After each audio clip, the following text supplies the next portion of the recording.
Atos dos Apóstolos, capítulo 16. Chegou a Derbe e Listra, estava ali certo discípulo, com o nome Timóteo, filho de uma judia crente, mas de pai grego. Os irmãos que estavam em Listra e em Ícono davam um bom testemunho dele. Paulo quis que fosse com ele e, tomando-o, circuncidou por causa dos judeus que estavam naquele lugar, porque todos sabiam que o seu pai era grego.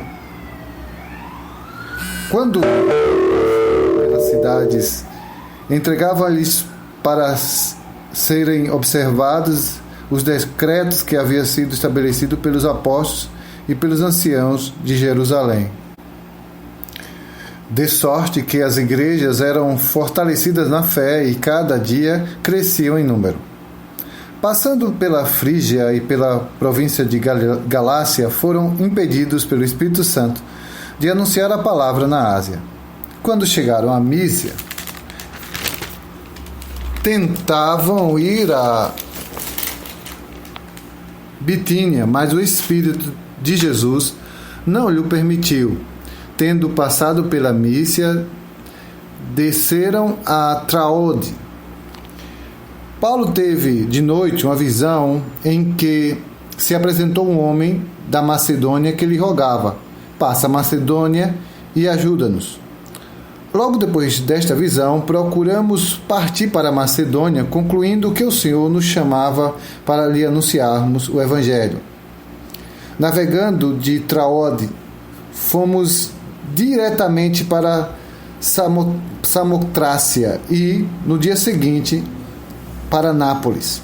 Dali para Filipos, a primeira cidade dessa região da Macedônia, e é uma colônia. Estivemos alguns dias nessa cidade. No dia de sábado, saímos fora das portas para a beira do rio, onde julgávamos haver um lugar para oração, e, assentando-nos, falamos às mulheres que ali se reuniam. Certa mulher, chamada Lídia, vendedora de púrpura da cidade de Tiatira, e que servia a Deus, nos ouvia, e o Senhor lhe abriu o coração para que estivesse atenta ao que Paulo dizia. Depois que foi batizada, ela e a sua casa rogou-nos, dizendo: se haveis julgado que eu seja fiel ao Senhor, entrai em minha casa e ficai ali. E nós consentimos a isso. Indo nós ao local de oração, saiu-nos ao encontro uma jovem que tinha espírito de adivinhação, a qual, adivinhando, dava grande lucro aos seus senhores.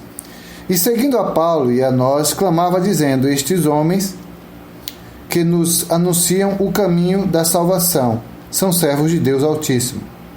Isso ela fez por muitos dias, mas Paulo, perturbado, voltou-se e disse ao Espírito: em nome de Jesus Cristo, ordeno-te que saias dela. E na mesma hora, o Espírito saiu. Vendo os senhores da jovem que a esperança do seu lucro estava perdida, prenderam a Paulo e a Silas e os levaram à praça, à presença dos magistrados. Apresentando-os aos magistrados, disseram: estes homens têm, sendo judeu, perturbaram a nossa cidade. E nos pregaram costumes que não nos é lícito receber nem praticar, visto que somos romanos. A multidão levantou-se unida contra eles, e os magistrados, rasgando as vestes, mandaram açoitá-los com varas. Havendo-lhe dado muito açoite, lançando-os na prisão, mandando ao cárceres que ali ficassem presos. Ele, tendo recebido tal ordem, lançou-o no cárcere interior e lhe segurou os pés no tronco. Perto da meia-noite, Paulo e Silas oravam, cantavam hinos a Deus, e os outros presos os escutavam. De repente, sobreveio um terremoto tão grande que os alicerces do cárcere se moviam. Abriram-se todas as portas e foram soltos todos os grilhões. Acordando o carcereiro, vendo abertas as portas da prisão, tirou a espada e quis matar-se, pensando que os presos tinham fugido. Mas Paulo bradou em alta voz: não te faça nenhum mal, que todos estamos aqui. O carcereiro pediu luz, saltou dentro e todo trêmulo prostrou-se diante de Paulo e diante de Silas. Então tirou-os para fora, dizendo: Senhores, o que é necessário que eu faça para me salvar? Responderam eles: crê no Senhor Jesus Cristo, será salvo tu e a tua casa. Então lhe pregaram a palavra do Senhor e todos os que estavam em sua casa. Tomando-os o carcereiro consigo naquela mesma hora da noite, lavou-lhes os vergões, então logo foi batizado, ele e todos os seus. O carcereiro levou-os à sua casa, pôs-lhe a mesa na sua crença em Deus e alegrou-se com toda a sua casa.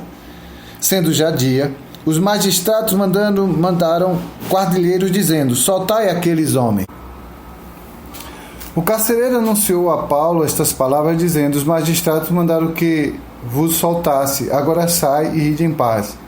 Mas Paulo respondeu: açoitaram-nos publicamente, seremos condenados. E sendo nós cidadãos romanos, nos lançaram na prisão e agora, encobertamente, nos lançam fora? Não será assim.